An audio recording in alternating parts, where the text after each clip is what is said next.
The film opens in Port-au-Prince, where Victor Fielding, a photographer, is capturing moments on vacation with his pregnant wife, Seren. There, on the beach, two dogs are beastly going at each other's throats, while cheerful children are running around, playing happily. Seren is moving from stall to stall when a woman grabs her attention. This older lady asks her to buy a utensil, saying that it is beautiful. The kind-hearted Seren smiles and gently declines the offer, but makes sure to tell the lady that she is beautiful and may God bless her. As she is traveling through the place, she comes across a little boy who takes her along. He says that he wants to show her something. It would bless her and her baby too. He takes her to visit a voodoo priestess for blessings.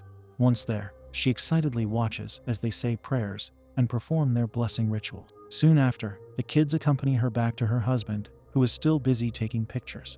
As they embrace each other, the emotional Seren tells him how she had the most beautiful blessing for their unborn baby girl named Angela. Afterwards, feeling fatigued, she suggests Victor continue photographing while she rests at the hotel. After reaching back at the hotel, Seren freshens up and comes to lie down on the bed. Suddenly, she senses an earthquake and rushes to evacuate the building. However, as she gets out, she sees that chaos has erupted. Everywhere, all the people are rushing to get out. Amidst the turmoil, she tries to get out but slips and falls on the stairs. Meanwhile, Victor hurries back to the hotel and finds Seren trapped under debris.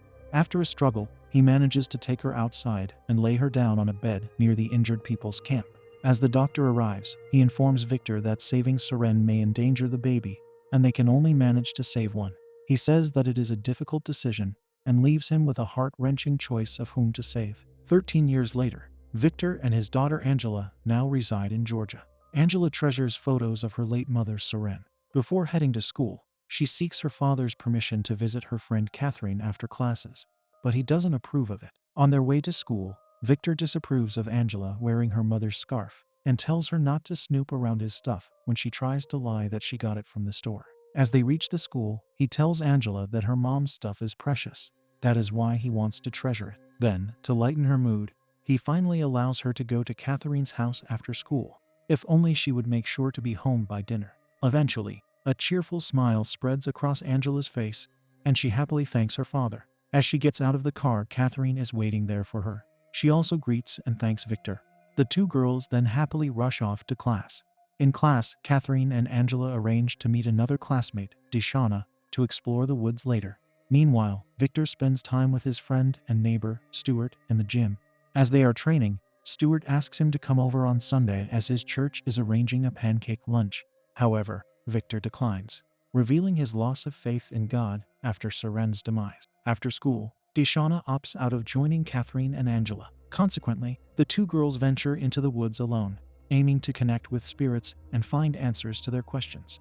It turns out that what they had planned was not a group study at home, but rather a mysterious adventure in the woods. While they make their way, the two girls talk about what they will ask and how they will light their candles. Both of them seem quite happy and enthusiastic about their rendezvous. After a while, they come across some old ruins. Going there, they set up candles and use a locket to begin their strange ritual to commune with spirits. Angela fervently seeks to connect with her departed mother's essence. She takes out her mother's picture, and they begin pretending to talk in a different language. It seems that poor Angela misses her mother as much as her poor father, thus she wishes to talk to her just once, even if it means that she would need to resort to such method. Meanwhile, Victor is diligently capturing moments for a family. The cheerful family makes him miss his wife even more. Later, as he is rechecking the photos, he begins noticing eerie anomalies in his photographs, like the child caught in tears.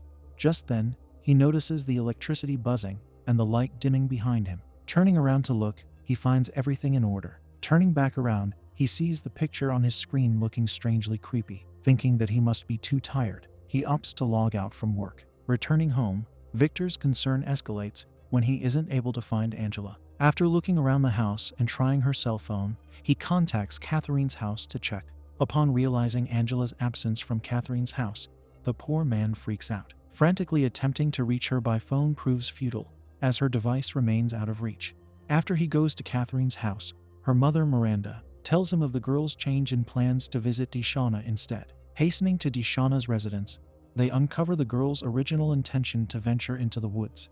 She tells them that they had asked her to come along too, but she had declined, and the two of them went into the woods together. Now accompanied by Catherine's father, Tony, and Miranda, Victor plunges into the forest's depths to look for their kids. Amidst the eerie shadows, Victor catches sight of a mysterious figure, compelling him deeper into the enigmatic wilderness. As the search intensifies, Victor stumbles upon the ruins that the two girls had ventured into. After looking around, he descends the place and finds it deserted. However, there lies a necklace near the rocks.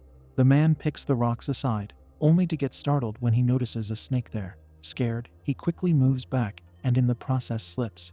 All of a sudden, his eyes move towards the water and a poignant clue catches his eye. He stretches his arm and picks it up to find that it is indeed Angela's lone shoe that is submerged in the tranquil waters. Simultaneously, Miranda and Tony stumble upon Catherine's abandoned bag, solidifying the grim reality that both girls had indeed delved into the foreboding woods. After discovering the girls' disappearance, the distressed parents swiftly involve the authorities, triggering a widespread search effort. Inside the police station, they see footage of the two girls going into the woods. After that, their whereabouts remain unknown. Extremely worried, the two parents even get into an argument, trying to blame each other. If only their kids had not known each other, such a situation would not have arisen. The argument almost escalates to a physical confrontation, but thankfully it is narrowly averted. The police officer tries her best to calm them down, saying that right now, all they need to focus on is getting their kids back. Victor goes back to his car, where his eyes land on his wife's scarf that he had taken back from Angela. Taking it, he goes out towards the police to give it to them, so that they can use the tracking dogs and find Angela. Meanwhile, the police are also questioning the junkies of that area. The next few days, the missing search takes place in full heat. From missing posters to TV channels, the parents waste no effort in their search. Victor's neighbor back in her home also comes to know about this tragedy through the news. The next day, Victor goes to talk around with the homeless junkies living around that area himself. There, a man named Mark tells him that a lot of students come to that place. Some who don't have nowhere else to go, while some who have a home, but would rather come there. These in particular would go around talking to strange spirits to know about unknown things and entities. Victor is shocked to hear this. He says that his daughter would never do this. However, Mark simply laughs and says that perhaps she came looking for something else, insinuating adult entertainment. This angers the worried father, and he overturns the table before coming back home. Returning home, Victor is greeted by an unexpected sight. He sees a group of women, overseen by a priestess named Dr. Beehive, conducting mysterious rituals within his home. Shocked and incredulous, he confronts his neighbor, who had summoned them for assistance. Despite their well-meaning intentions, Victor, steadfast in his disbelief of such practices, demands their immediate departure. After his wife passed away, despite the blessing spell, he no longer believes in them. Angrily, he snaps at Stewart and asks him to go away. The following day brings another twist, as a young man at a nearby farm stumbles upon an unconscious horse, prompting him to retrieve a medical kit from the barn. As he searches, he is startled by a noise and, upon investigation, uncovers Catherine and Angela hiding within. Meanwhile, Victor rushes to the hospital where the missing girls are receiving medical attention. Reunited with Angela, he quickly embraces his trembling daughter. She warily asks her father if he is mad at her, and he quickly tells her not to worry and that he isn't angry. Soon the police officer enters and asks her to tell her father what she told them. All of a sudden, Victor gets apprehensive. Then, the police officer questions their disappearance, asking Angela how long she thinks they were gone for. Shockingly, the girl says that it was probably a few hours. This shocks Victor, who quickly interjects, revealing that they had been missing for 3 agonizing days. Later, Angela recounts to the doctors that they were walking when the rain began, prompting them to seek refuge in a nearby shed. However, beyond this point, her memory fades. Upon examination, the doctors note red and blistered feet, along with scratched skin and disoriented behavior. Despite these alarming signs, their medical tests reveal no abnormalities, leaving the police officers with no choice but to inform their parents that there's no apparent physical or attempted abduction. As the girls' stories align and their medical reports return clear, initial concerns dissipate. However, Miranda grows unsettled by Catherine's peculiar demeanor. On the other hand, Angela also acts rather peculiarly. Later that night, when Victor brings Angela home, the scared girl tells him how much she misses her mom. She also tells him how sometimes she even hears her voice, and just to prove that she isn't crazy, she wanted Catherine to hear the voice too. She confides in him about their ill-fated attempt to contact Soren's spirit in the woods through a haunting flashback. During the ritual, both girls become vessels for a malevolent entity. Angela, horrified, witnesses a demonic presence behind Victor and sternly asks him to leave her be. Victor is startled since his daughter has never used harsh words when talking to him. Despite this, he gets up, kisses her goodbye, and leaves the room. Meanwhile, Catherine also perceives the sinister figure while she is standing in the bathroom. As soon as Miranda arrives, she asks her if she can sleep with her for the night. Miranda is quite pleased and smiles as she happily tells her that of course she can. Back in Victor's world, he's in the midst of his nightly routine, brushing his teeth, when the bathroom lights begin flickering erratically. To his surprise, Angela is standing near the light switch and is pressing the switch on and off. After a while, Victor takes her as she turns around and walks back. However, strangely, the light continues its erratic dance. After putting her to bed, Victor returns to his task, but the lights extinguish once more. As it turns back on, Angela is once again standing before him. She eerily asks if he said anything, because she heard him speak. The following morning, Victor brings breakfast to Angela's room, only to find her still asleep. As he tries to wake her up, to his horror, he finds the bed damp. Waking her up, he instructs her to clean up, leaving her in the bathroom while he returns to her room.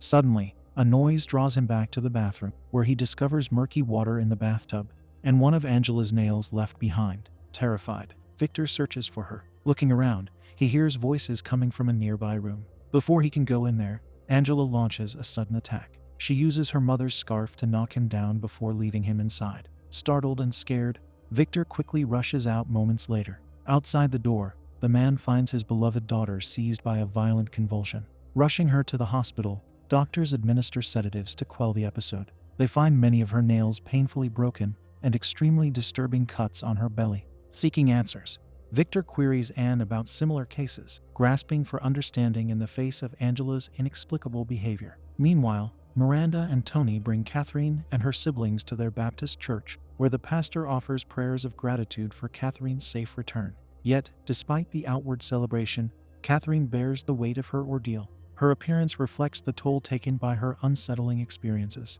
After they take a break, Catherine's distress manifests in destructive behavior. She leaves, and when her father goes to look for her, he is shaken to the core. He finds that her daughter has trashed the church's pantry while she herself is missing. Meanwhile, as the congregation partakes in communion, Catherine reappears. She is drenched in blood and is repeatedly chanting the words, "the body and the blood," shocking onlookers.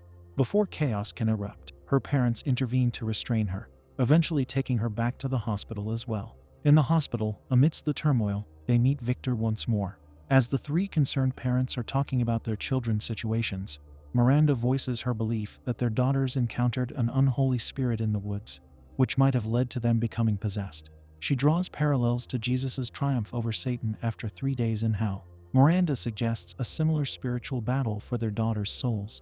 However, Victor remains skeptical of such explanations. After giving the other two parents a disbelieving look, he leaves the place saying that they need to get some good sleep.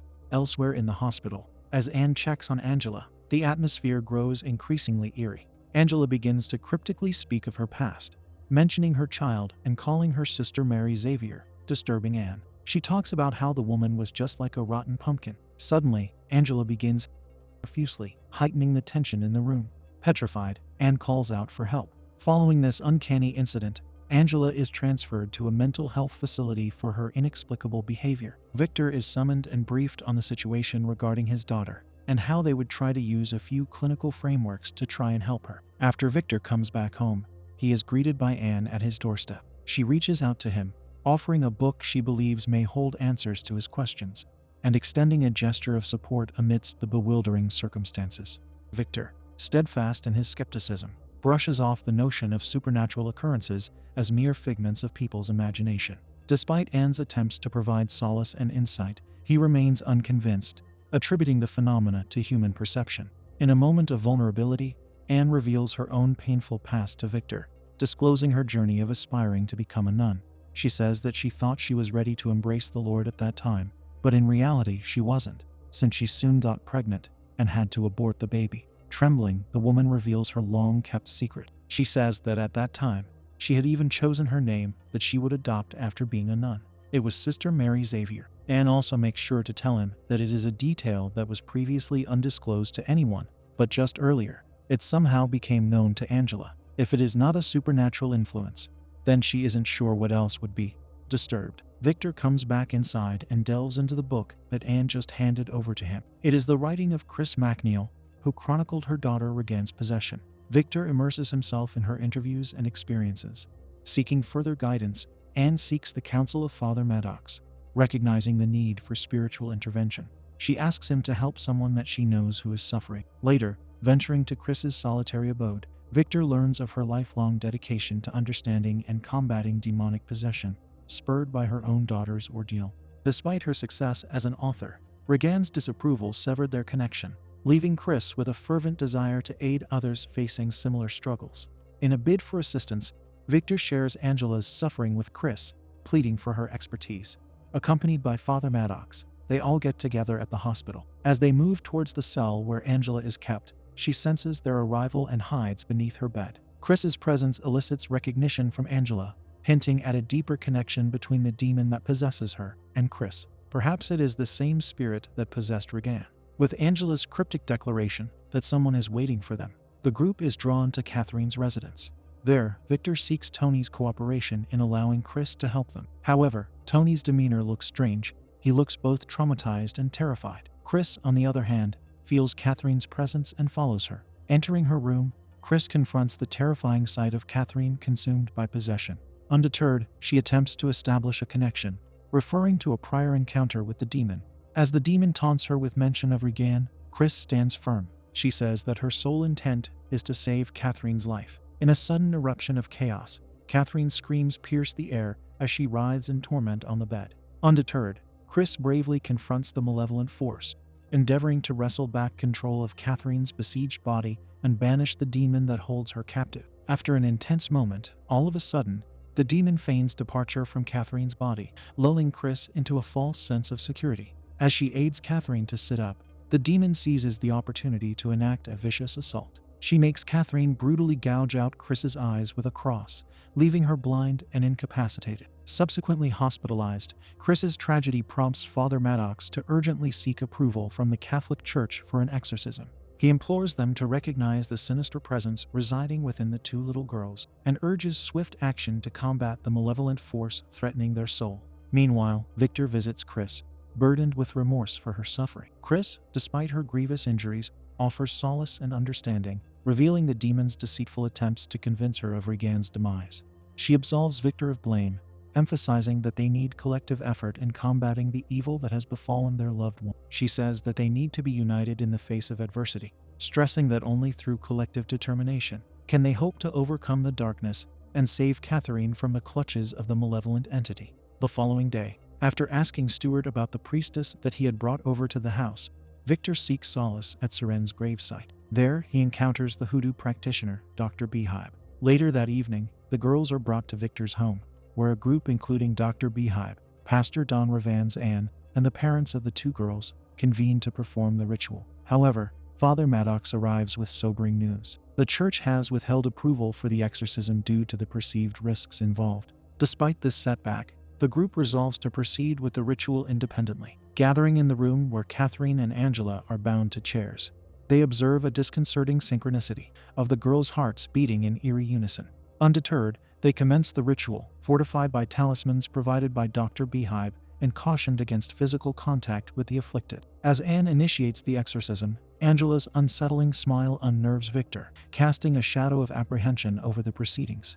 As Anne concludes her prayers, Catherine's vile act of spitting on her face is accompanied by a chilling proclamation of impending doom.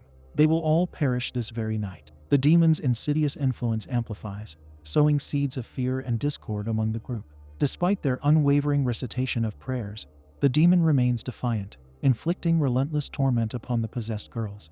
With the exorcism seemingly faltering, Dr. Beehive takes decisive action, initiating her own ritual by anointing Catherine and Angela with holy water. In a dramatic turn, something sinister emerges from Catherine's mouth and falls to the floor, triggering violent convulsions in both girls.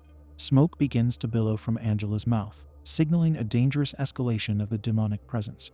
Undeterred, Beehive unleashes a powerful countermeasure, directing Victor to cast a bowl containing a mysterious substance far to the east. As he follows her instructions, Victor encounters Father Maddox in his car, deeply engrossed in fervent prayer. Angry, he makes sure to tell the father that the fight is going on inside, and not out here. Upon Victor's return home, the demon seizes control of Angela once more, tauntingly revealing that it had originally chosen to spare Seren instead of her. Angela's true voice pierces through, angrily chastising her father for that fateful decision. The demon presents the distraught parents with a horrifying ultimatum. They must decide which of the two possessed girls will live and which will perish. Refusal to comply will result in both of their demise, the demon warns. Finally, Father Maddox also joins their ranks, united in their resolve to combat the malevolent force threatening their very souls. Initially, hope flickers as they believe their daughters may finally be liberated from the demon's grip. However, the demon unleashes a shocking display of power, causing the girls' heads to spin and gruesomely twisting Maddox's head 180 degrees before he tragically succumbs. With the weight of despair bearing down upon them, Victor makes a desperate attempt to reach Angela, offering heartfelt apologies and using Seren's scarf as a conduit to connect with the true essence of his daughter, buried beneath the demon's influence. As the monitor displays two distinct heartbeats, a glimmer of hope emerges, hinting at the possibility of a breakthrough in their agonizing battle against the forces of darkness. In a moment of desperation, Tony succumbs to the overwhelming pressure and declares his choice to save Catherine, triggering a sinister response from the supernatural forces at play. The room is engulfed in flickering lights as Angela, under the demon's control, ascends from her seat, levitating ominously. Terrifying visions appear before the group, as Angela disgorges a vile acidic bile onto the ceiling. With her heart rate plummeting, Angela collapses into Victor's arms, her life slipping away. On the other side, in a heart-wrenching twist, Catherine briefly appears to regain consciousness before her spirit departs, leaving her lifeless body behind. The demon seizes her soul, dragging it to the depths of hell as the chosen. As Angela awakens, Miranda and Tony are left to mourn the tragic loss of Catherine. It seems the demon tricked them. In the aftermath, Angela gradually returns to a semblance of normalcy, finding solace and healing in her relationship with Victor. Meanwhile, Miranda and Tony grapple with the devastating grief of losing their daughter. Amidst the lingering sorrow, Victor seeks solace at Seren's grave, finding a measure of closure in his continued connection with her memory. Anne, reaffirming her faith, provides a statement to the police, standing steadfast in her beliefs. The movie finally ends with an unexpected reunion. Chris receives a visitor at the hospital. Regan, her long-lost daughter, finally coming home to reunite with her mother after years of separation. Amidst the anguish and loss, a glimmer of hope emerges as loved ones find comfort and closure in the face of darkness and despair.